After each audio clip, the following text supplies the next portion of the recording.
Blanca in October 2025 with two children, our daughter Luna and our son Leo, and they're 7 and 12, and one of them has additional needs.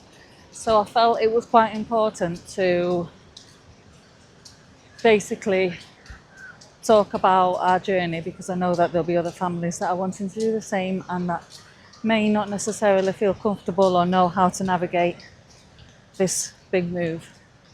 And as part of that, I want to talk about the challenges and the good things that we've gone through. And we've had a recent mishap, and I felt that it was worth mentioning.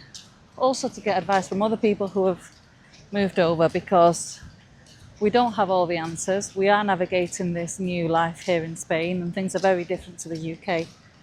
So I thought a second-hand vehicle, and we didn't want to buy one while still in the UK because we wanted to be here physically and understand whether we did need a car and what sort of car we'd need. So initially we rented hire cars from the airport, but obviously this can become very costly when you're doing it over several weeks. And as it was coming up to Easter time, or no, it was before that, it was January actually, we decided that we needed to buy a car sooner rather than later, before it started to get busy and then the higher prices would go up. So we started asking around.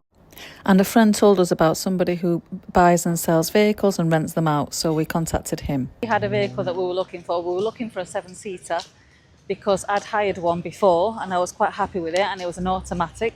And I thought, having just moved from the UK, it would be easier to drive an automatic than get used to driving a manual again on the other side. So we went and had a look at the car, and it did have an error message that kept coming up on the handbrake. But we were told that because it was an automatic car, it usually had faults like this, and that all the solution would be just to turn the car on and off and then back on again. And that this person who we'd bought the vehicle off had a good friend who was a garage owner, and he had looked over the vehicle several times and there was no fault with it. It was literally just on the screen. So as it came recommended, we trusted him. No major problem, and that it wouldn't be very costly, and that he would replace the sensor before we took the car away. So that's what we did.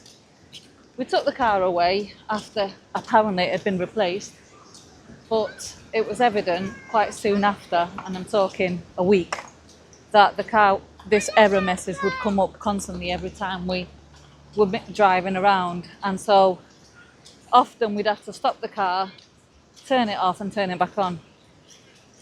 We reached out to the person who had bought the vehicle off, and he didn't really want to know.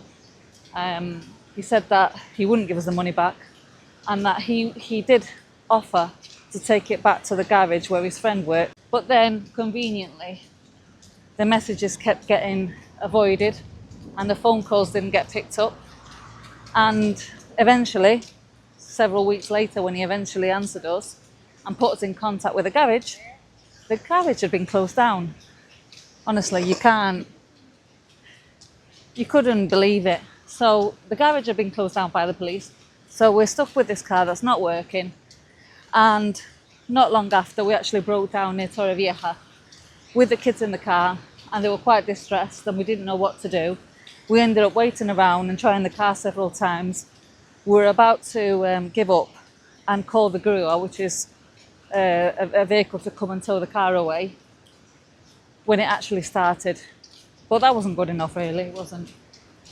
For a car that we spent over €4,000 on, it's not acceptable, which is the equivalent of the MOT.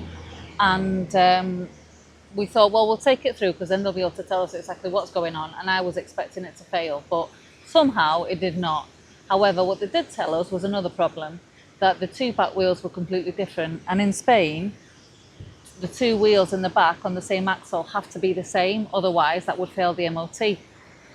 Luckily as it is, I think probably because I speak Spanish and I was talking to the person doing the MOT, or the ITV, sorry, he said that as a favour he would allow us to drive away and he would pass the MOT, but he urged us to get the tyres changed over.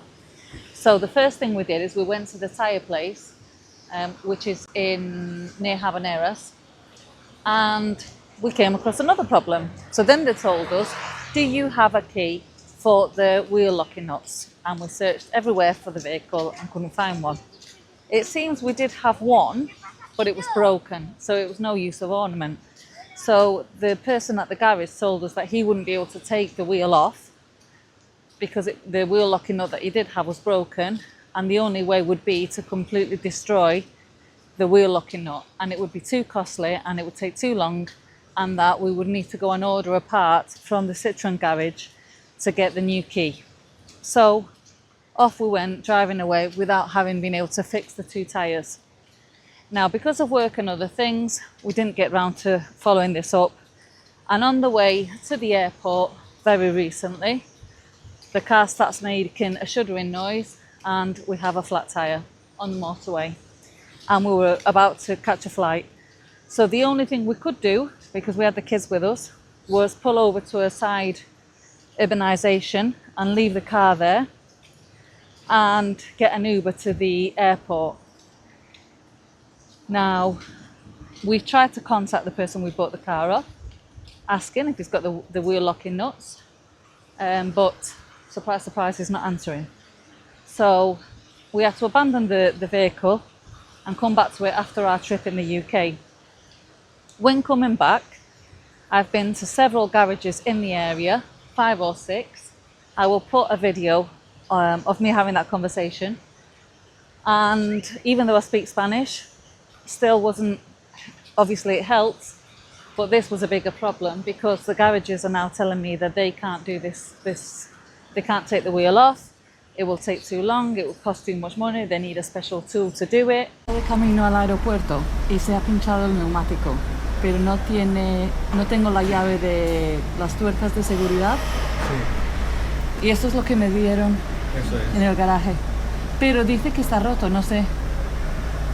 Es que... Y no sé si tienes... Solo le queda uno.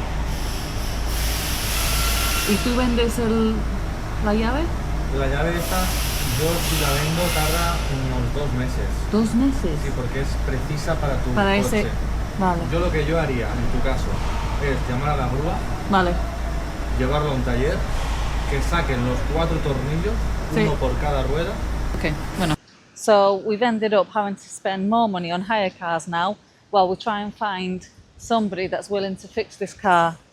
So there's a lesson to be learned here, and it's do your research, be very careful with second-hand cars because they have very high mileage here. And yeah, I don't know, what do you think? Does anyone have any advice? Where do you get your second-hand vehicles from?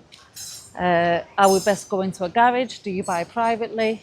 Have you had any mishaps with cars? Yeah, we're just figuring things out as we go along, and I thought it was worth sharing this little mishap that we've had because it might help somebody else. So the moral of the story is, was we unlucky or was we just silly to trust somebody that we didn't know? Yeah, let me know, and follow for more stories on Spain as a family of 4 as we navigate moving here. And if you haven't subscribed, please do.